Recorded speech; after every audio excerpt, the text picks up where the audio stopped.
শুরুর একাদশে ফিরছেন লিওনেল মেসি, তার সাথে আক্রমণ ভাগে জুটি বাঁধতে পারেন লাউতারো মার্টিনেজ।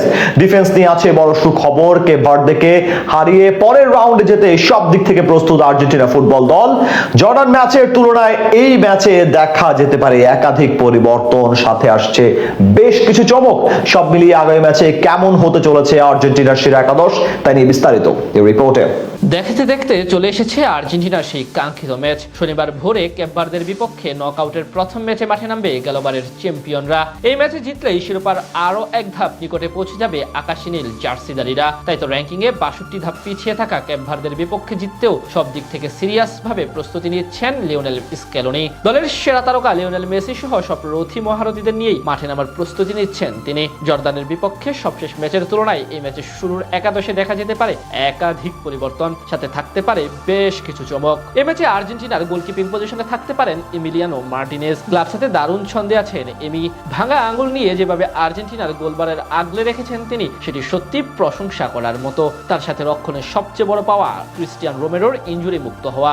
অস্ট্রিয়ার বিপক্ষে ম্যাচে উলুর চোটে পড়ে মাঝে খেলার পথে তাকে উঠিয়ে নিয়েছিলেন স্কেলোনি। এরপর জর্দানের বিপক্ষে ম্যাচে ছিলেন বিশ্রামে। তবে এক ম্যাচে গ্যাপ দিয়েই আবারও শুরুর একাদশে ফিরতে পারেন টটেনহামের এই সেন্ট্রাল ব্যাক। তার সাথে জুটি বাঁধতে পারেন অভিজ্ঞ ওতামেন্দি। তিনি অবশ্য এখন অব্দি ভালোভাবে আস্থার প্রতিদান দিয়ে যাচ্ছেন। এছাড়া দুই ফুলব্যাক হিসেবে দেখা যেতে পারে নাহুয়েল মলিনা ও নিকোলাস তাগলিয়াফিকুকে। গেল ম্যাচে জুলিয়ানো সিমিওনেকে রাইট ব্যাক পজিশনে খেলানো হলো, এই ম্যাচে ফেরানো হতে পারে মলিনাকে।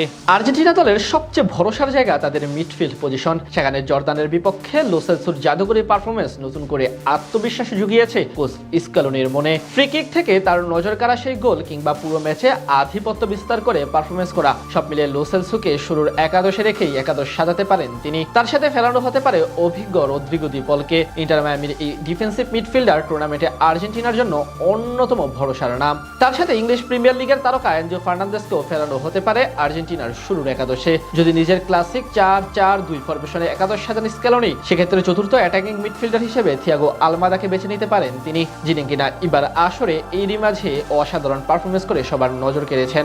এদিকে এই ম্যাচে শুরুর একাদশে দেখা যেতে পারে লিওনেল মেসিকে। বল পায় অবশ্য দারুণ ফর্মে আছেন তিনি। টুর্নামেন্টে এরই মাঝে ৩ ম্যাচে করেছেন ৬ গোল, সাথে এক হ্যাটট্রিক। বিশ্বকাপে বাকি পথে এগিয়ে যেতে চাইলে লিওনেল মেসিকে অবশ্যই পারফরমেন্সের সাথে সামনে থেকে নেতৃত্ব দিতে হবে আলবেসিলেস্তাকে। এছাড়া তার সাথে জুটি বাঁধতে পারেন আগের ম্যাচে পেনাল্টি থেকে গোল করা লাউতারো মার্টিনেজ। টুর্নামেন্টে এখন অব্দি নিজের নামের প্রতি সুবিচার করতে পারেননি আতলেতিকো মাদ্রিদের তারকা হুলিয়ান আলভারেজ। তাই তাকে সরিয়ে আলতারোর উপর আস্থা রাখতে পারে টিম ম্যানেজমেন্ট। সব মিলিয়ে বলা চলে কেপ ভার্দের বিপক্ষে নিজেদের সবচেয়ে শক্তিশালী একাদশ নিয়েই লড়াই নামবে আর্জেন্টিনা।